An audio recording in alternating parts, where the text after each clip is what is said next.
Hi ಸ್ನೇಹಿತರೆ, ಎಲ್ಲರಿಗೂ ನಮಸ್ಕಾರ. ನನ್ನ ಹೆಸರು ಶಬಾನಾ. ನಾನು 6ನೇ ತರಗತಿಯಲ್ಲಿ ವಿದ್ಯಾಭ್ಯಾಸ ಮಾಡುತ್ತಿದ್ದೇನೆ.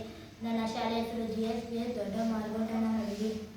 ಈ ದಿನ ನಾನು ಸಸ್ಯದ ಎಲೆಗಳು, ಬೇರುಗಳು ಮತ್ತು ಬೀಜಗಳ ಬಗ್ಗೆ ತಿಳಿಸಲಿದ್ದೇನೆ.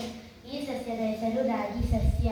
ಈ ಸಸ್ಯದ ಎಲೆಗಳನ್ನು ವರ್ಧಕ ಮಸರದ ಮೂಲಕ ವೀಕ್ಷಿಸಿದಾಗ ಈ ಸಸ್ಯದ ಸಮಾಂತರ ನಾಳ ವಿನ್ಯಾಸವನ್ನು ಹೊಂದಿರುವುದನ್ನು ಕಾಣಬಹುದು.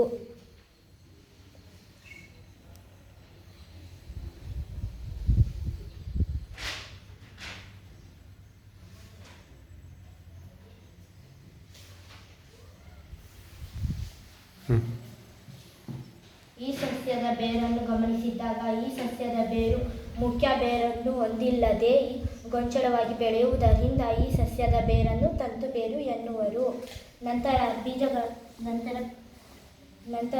ಈ ಸಸ್ಯದ ಬೀಜಗಳನ್ನು ಗಮನಿಸಿದಾಗ ಈ ಸಸ್ಯದ ಬೀಜಗಳು